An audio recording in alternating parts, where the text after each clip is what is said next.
लड़की ने तिलचट्टे को मकड़ी की बोतल में डाल दिया, लेकिन पलक झपकते ही बोतल में तिलचट्टा गायब हो गया। उसने बोतल उठाकर ध्यान से देखा तो पाया कि मकड़ी बोतल के ढक्कन पर चढ़ गई थी और उसका आकार अचानक दोगुना हो गया था। यह बिल्कुल भी डार्विन के विकासवाद के अनुरूप नहीं है। इसलिए उसने फिर से एक तिलचट्टा लाया, सावधानी पूर्वक ढक्कन खोला और नीचे कागज का टुकड़ा रखा ताकि वह भाग न सके। जब ढक्कन कसकर बंद हो गया तो उसने बोतल को देखा, लेकिन एक डरावना दृश्य देखा। और भी अजीब बात यह थी कि मोबाइल में बज रही बिल्ली की आवाज को मकड़ी ने हूबहू नकल कर दी। इसलिए उसने फिर से पक्षी की आवाज बजाने की कोशिश की और आश्चर्य की बात यह थी कि उसने पक्षी की आवाज की भी हूबहू नकल की। तब लड़की को एहसास हुआ कि यह मकड़ी बिल्कुल असामान्य है। लड़की ने एक बैग तिलचट्टे निकालकर उसके सामने रखा। उसने मकड़ी की ओर सीटी बजाई और मकड़ी ने भी एक सीटी के साथ जवाब दिया। हालांकि जैसे ही वह तिलचट्टे का बैग उठाने वाली थी, अचानक एक तिलचट्टा गोली बोतल से गिर गई और तुरंत जोरदार कंपन करने लगी। लड़की ने जल्दी से तिलचट्टा गोली उठा ली और मकड़ी वाली बोतल धीरे धीरे सामान्य हो गई।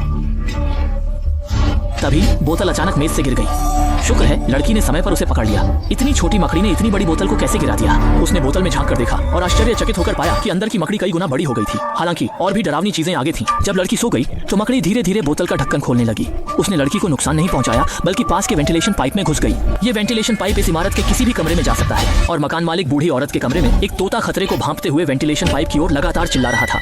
लेकिन अगले ही पल, अगले दिन सुबह जब तोते की लाश मिली तो उसके पूरे शरीर के पंख झड़ चुके थे और शरीर ऐसा लग रहा था जैसे उसे तेजाब से जला दिया गया हो। बूढ़ी औरत ने 30 साल के अनुभव वाले कीट नियंत्रण विशेषज्ञ छोटे काले को बुलाया। हालांकि इस तरह की भयानक घटना के सामने छोटे काले भी यह तय नहीं कर सके कि हत्यारा कौन सा जीव है। वेंटिलेशन पाइप में खून के निशान देखने के बाद छोटे काले ने कीट नियंत्रण अभियान शुरू किया। उसने पूरी इमारत के पाइप में कीटनाशक स्प्रे किया। हालांकि कुछ भी हासिल नहीं हुआ। उस रात मकड़ी फिर से बाहर निकली, लेकिन इस बार उसका लक्ष्य बड़ा था। इस समय एक विधवा के घर में एक छोटा कुत्ता टीवी स्क्रीन पर ध्यान से देख रहा था। अचानक उसके बाल खड़े हो गए और वह वेंटिलेशन पाइप की ओर भौंकने लगा। सो रही विधवा कुत्ते की आवाज से जाग गई और गुस्से में कुत्ते को बाहर निकाल दिया। लेकिन जैसे ही वह घर में लौटी, मकड़ी अचानक फोटो फ्रेम के पीछे से बाहर निकली। न केवल महिला के चेहरे पर कूद गई, बल्कि उसके सिर में घुस गई, उसके मुंह से होते हुए पेट में चली गई और उसके आंतरिक अंगों को खाने लगी। अंत में महिला के पेट को फाड़ दिया। रात में मकान मालिक कमरे से बाहर निकली।